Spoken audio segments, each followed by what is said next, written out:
नमस्कार दोस्तों, आज हम आपके लिए भागवत गीता से कुछ ऐसी बातें लेकर आए हैं जिसे जानना और सबसे ज्यादा उसे समझना जरूरी है, क्योंकि हम जानते बहुत कुछ है पर उस पर कभी गौर नहीं करते। तो चलिए शुरू करते हैं आज का यह एपिसोड श्री कृष्ण के नाम के साथ। श्री कृष्ण भागवत गीता में कहते हैं, कोई भी काम अच्छा या बुरा सिर्फ उस काम को करने के पीछे के इरादे से निश्चित होता है।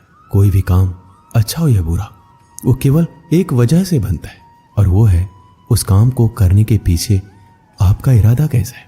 आप उस काम को करना क्यों चाहते हो? क्या आप उस काम को इसलिए कर रहे हैं जिससे आपका कोई स्वार्थ पूरा हो, या आप इसलिए कर रहे हैं कि किसी का भला हो जाए? काम भले ही एक हो, लेकिन उसका नतीजा इस बात पर निर्भर करता है कि आपका उद्देश्य सही है या बुरा है। महाभारत के युद्ध में पांडव भी युद्ध कर रहे थे और कौरव भी युद्ध कर रहे थे, लेकिन दोनों के उद्देश्य बिल्कुल विपरीत थे। पांडव अपने धर्म के लिए युद्ध कर रहे थे और कौरव अधर्म के लिए युद्ध कर रहे थे। दोनों एक ही मैदान में थे और दोनों ही अपनी पूरी ताकत के साथ एक दूसरे से लड़ रहे थे, लेकिन दोनों का काम एक होने के बाद भी और मेहनत भी एक होने के बाद भी कौरव हार गए और पांडव जीत गए। इसके पीछे का एक ही कारण था, और वो है उनके काम को करने के पीछे का इरादा। एक का इरादा सही और एक का गलत था। भागवत गीता में श्री कृष्ण कहते हैं, इंसानियत के सिवाय इस दुनिया में कुछ भी नहीं रहता है। इंसान जब पैदा होता है नंगा आता है, जब वो मरता है ऐसे ही जला दिया जाता है, उसके साथ कुछ भी नहीं जाता। जिंदगी में जो कुछ भी यहाँ आने पर मिला है वो आपको आने से पहले किसी और का था, और जब आप यहाँ से चले जाएंगे तो किसी और का हो जाएगा। जो पैसे आज आपके पास है, जो नाम आज आपके पास है, जिस पोजीशन पर आप आज हैं, उससे पहले उस पोजीशन पे कोई और था। आज भले ही आप हो, लेकिन कल कोई और आपसे वो छीन लेगा। यही सृष्टि का नियम है और यही भागवत गीता की सबसे बड़ी सीख है जो हर एक पृथ्वीवासी को समझनी चाहिए। तो अगर बदलाव इस दुनिया का नियम है, तो ऐसी कौन सी चीज है जो हमेशा रहती है, जो हमारे मरने के बाद भी इस दुनिया में रहेगी? वो चीज है इंसानियत। सबसे पहले एक अच्छा इंसान बनिए, और हर एक मनुष्य उस परमात्मा का अंश है जो हमारे सीधे तार उस परमात्मा से जुड़े हुए हैं। जो हमारी आत्मा कभी गलत नहीं हो सकती, पर हम शरीर के सुखों के लिए गलत कर्मों को करने में लग जाते हैं और उनका नतीजा भी गलत होता है। आज हमारे पास जो कुछ भी है, चाहे हमारा प्यार हो या रिश्ता हो या पैसा या नाम, एक दिन हमसे छिन जाएगा, दूर चला जाएगा। यही सृष्टि का नियम है। जो कल किसी और का था वो आज आपका है, लेकिन जो आज आपका है वो आने वाले दिनों के बाद किसी और का हो जाएगा। श्रीमद् भागवत गीता में श्री कृष्ण कहते हैं, आप जैसा सोचते हो वैसा बन जाते हो। आज आप अपने जीवन में जो कुछ भी हो, केवल और केवल आपकी सोच की वजह से हो। आज कोई भी इंसान अगर किसी लेवल पे है, चाहे वो लेवल ऊपर हो या नीचे, वो सिर्फ उस इंसान की सोच की वजह से है। अगर एक भिखारी भी अमीर बनना चाहे तो बन सकता है। दुनिया में कोई ऐसी ताकत नहीं है जो उसे अमीर बनने से रोक सके। श्री कृष्ण कहते हैं, सच्चाई और अच्छाई को कभी हराया नहीं जा सकता, ना कभी छुपाया जा सकता है। इसलिए सच कहने और अच्छे कामों को करने से कभी मत डरिए। सच्चाई और सूरज को ज्यादा देर तक छिपाया नहीं जा सकता। एक वक्त आने पर इनको दुनिया के सामने आना ही पड़ता है। आप उनको सामने आने से नहीं रोक सकते। इसलिए अगर आज आप कोई ऐसा काम कर रहे हैं जो गलत है और जिसमें झूठ है, तो आपको उस काम को तत्काल ही छोड़ देना चाहिए, क्योंकि किसी ना किसी दिन आपकी सच्चाई इस दुनिया के सामने जरूर आएगी। हम सब अपने जीवन में बहुत सारे झूठ बोलते हैं, किसी के आरोप से बचने के लिए या फिर अपना फायदा देखने के लिए। भागवत गीता में यह कहा गया है, अगर आप कोई ऐसा सच बोलते हैं जिससे किसी मासूम के साथ अन्याय होता हो, तो वह बोला गया सच अच्छा नहीं होता है।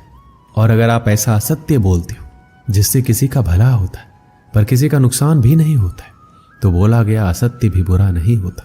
इसमें महत्वपूर्ण बात यह है कि किसी के साथ अन्याय नहीं होना चाहिए। इस सत्य, असत्य और असत्य सत्य को समझना बहुत ही बारीकी का काम है।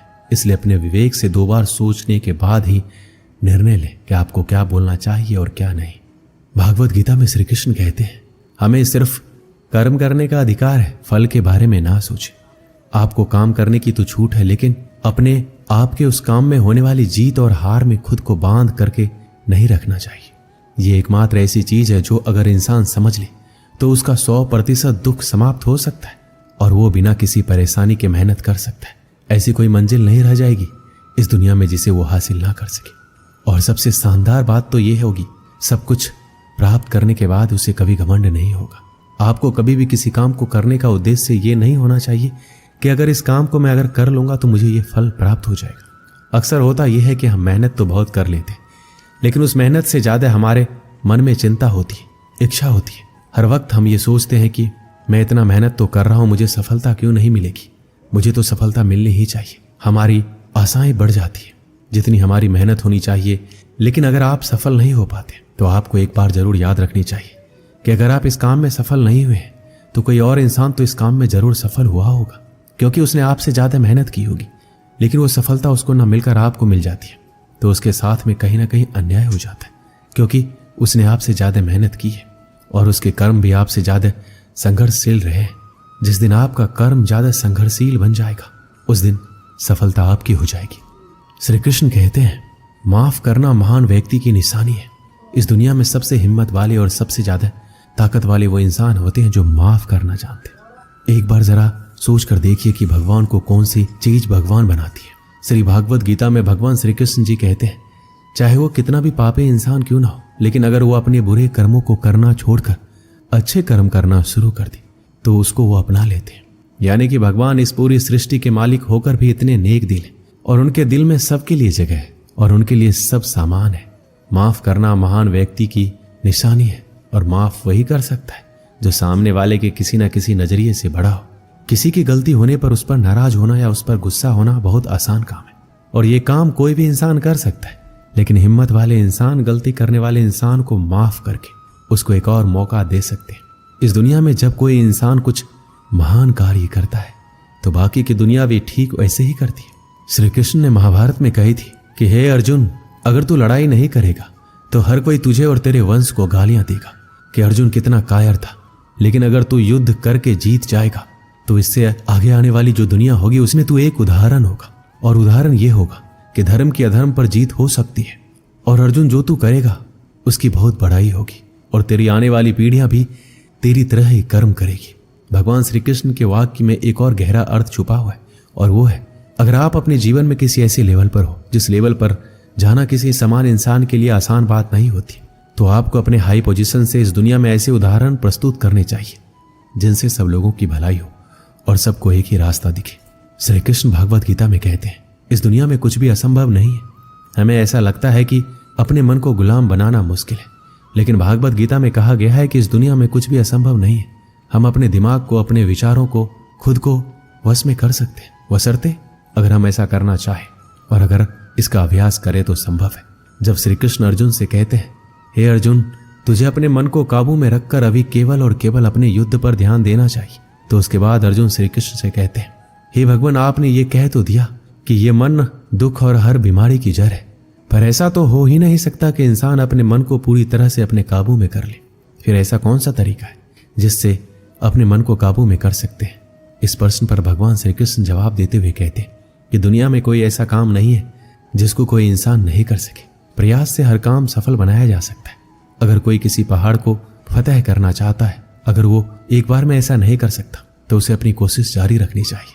अगर आप किसी काम को करने में फेल हो रहे हैं, अगर आपको उस काम में सफलता हासिल करनी है, तो आपको अपनी असफलता होने की दर बढ़ानी होगी। आपको केवल इस बात पे ध्यान रखना है, अगर मुझे इस पहाड़ पर चढ़ना है तो मुझे सिर्फ चढ़ना है। आपको इस बात से मतलब नहीं रखना है कि आप 100 बार प्रयास करें या फिर 1000 बार। आपको चढ़ना है, मतलब चढ़ना है। भगवान श्री कृष्ण कहते हैं कि अभ्यास से सब कुछ संभव है, चाहे वो काम हो या मन को काबू में करना। दोस्तों, इस वीडियो में बस इतना ही। मैं आशा करता हूं कि इस वीडियो से आपने बहुत कुछ सीखा होगा। मिलते हैं अगले वीडियो में। अपना ख्याल रखिएगा। जय श्री कृष्ण।